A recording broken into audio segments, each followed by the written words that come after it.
안녕하세요. 화이트자증권 조기랑입니다. ELW 가격을 결정하는 변수는 기초자산의 가격, 행사 가격, 시간 가치, 변동성, 금리 배당 여러 가지가 있었죠. 이 중 가장 난해한 부분이 바로 변동성인데요. 이번 시간에는 변동성에 대해서 한번 깊게 알아보겠습니다. 특정 주식의 변동성이라고 하면 쉽게 설명해서 일정 기간 동안 주가가 얼만큼 많이 움직였느냐를 의미하는데요. 그림에서 보듯이 일정 기간 동안 주가가 큰 폭으로 오르고 내리고를 반복하면서 올라가는 것과 일정 기간 동안 매일 작은 등락을 보이면서 올라가는 주가의 변동성은 분명히 차이가 납니다. 예를 들면 변동성이 큰 주식, 요새 유행하는 신종플루주를 보면 하루에 등락이 굉장히 크죠. 상한가를 치기도 하고 하한가를 치기도 하고요. 반면에 삼성전자 주식을 예를 든다면 하루에 1, 2% 등락을 나오면서 우상향 추세를 계속 올라갑니다. 당연히 삼성전자의 주식의 변동성이 그 테마주보다 낮겠죠. 2008년도 금융위기가 터지면서 코스피 지수에 했던 변동성이 굉장히 확대가 됐었는데요. 그 당시에는 하루에 지수 자체가 10%씩 등락이 나왔습니다. 마이너스 10% 갔다가 다음날 10% 올라가기도 하고 했었죠. 이런 경우에 변동성이 확대되는 건데요. 이럴 때는 큰 돈을 벌 수 있는 기회이기도 하지만 반대로 큰 돈을 잃을 수도 있습니다. 변동성 증가라는 것은 기회와 위험이 공존하는 것이죠. 그렇다면 변동성이 확대된다는 뜻은 변동성이 확대될 경우 ELW는 어떻게 될까요? 변동성이라는 것은 주가 방향과 관계없이 얼마큼 많이 움직이느냐의 그런 의미죠. 그렇다면 변동성이 확대될 경우에는 콜 워런트건 풋 워런트 간에 당연히 행사될 가능성이 그만큼 높아지므로 프리미엄이 더 붙고 가격이 비싸게 형성이 됩니다. 변동성의 개념에 대해서 한번 자세히 알아보죠. 실제 시장에서 사용되는 변동성은 두 가지인데요. 역사적 변동성과 내재 변동성이 있습니다. 역사적 변동성이란 기초자산이 과거에 어떻게 움직였는지를 측정한 것인데요. 기초자산의 움직임에 대한 통계적인 측정치라고도 볼 수 있습니다.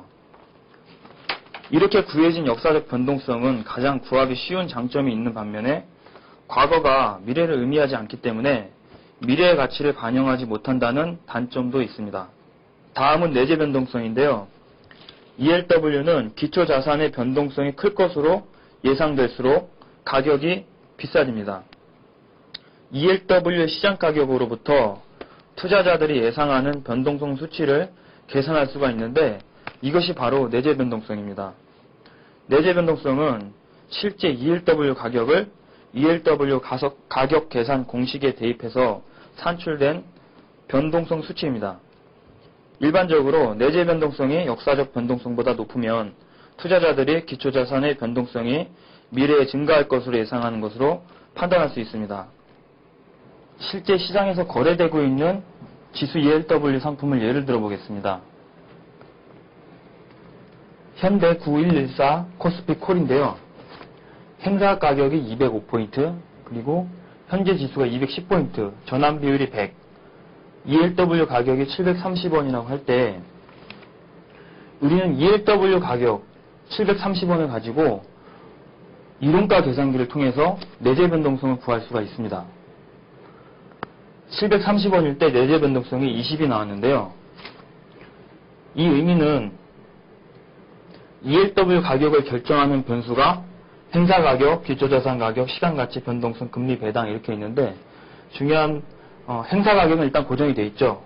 기초자산 가격 움직임에 따라서 ELW 변할 것이고 시간 가치는 매일 그 세타만큼 가격이 빠지게 되어 있습니다. 그리고 금리 배당은 좀 무시를 하겠습니다. 그렇다면 기초자산 가격, 시간 가치 변동성에 의해서 ELW 가격이 형성되는데 이 지금 보시면 730원일 때 20, 800원일 때 25, 900원일 때 31, 1000원일 때 37, 1100원일 때 43 이렇게 변동성을 구해봤는데요. ELW 가격을 역추적해서 구한 변동성이므로 다른 조건, 행사지수나 뭐 현재 지수 모든 조건이 다 동일하다고 했을 때 거꾸로 구한 변동성이 이렇게 차이가 나는 건데요. 변동성이 밑으로 가면 확대가 되죠. 20부터 43까지 확대가 될수록 ELW 가격도 730원부터 1100원까지 이렇게 비싸집니다. 즉 다시 말하면 내재 변동성이 확대될 때 같은 조건에서 내재 변동성이 확대될 때 ELW 가격도 그만큼 비싸지는 거죠. 프리미엄이 더 붙어서. 따라서 이 내재 변동성이 가장 중요하게 생각되는 부분이 뭐냐면은 바로 같은 조건일 때 이렇게 가격 차이가 나요. 많이 나는데 내재 변동성은 ELW 종목을 고를 때 아주 중요하게 고려해야 될 사안입니다. 왜냐하면 같은 조건일 때 내재 변동성의 차이에 따라서 더 ELW 가격이 싸고 비싸기 때문에 아주 중요하게 좀 고려해야 될 요소가 됩니다. 내재 변동성은 실제 거래가 되고 있는 ELW 가격을 가지고 역추적한 변동성 수치라고 말씀드렸는데요. 따라서 내재 변동성은 ELW 상품에 대한 상대적인 비교를 하는데 많이 사용합니다. 서로 조건이 같은 ELW의 경우 내재 변동성이 낮은 상품이 저평가되어 있다고 판단할 수 있기 때문에 동일한 조건인 상품군에서는 당연히 내재 변동성이 낮은 상품으로 매매를 해야 되는 것입니다. 지금까지 변동성에 대해서 알아봤는데요. 오늘 공부한 변동성은 굉장히 좀 어려운 개념이라서 쉽게 이해하지 못하신 분들이 많을 거라고 생각합니다. 이 개념은 실전에서 가장 중요하고요. 특히 ELW 상품을 고를 때 중요하기 때문에 철저하게 좀 알고 넘어가셔야 하겠습니다.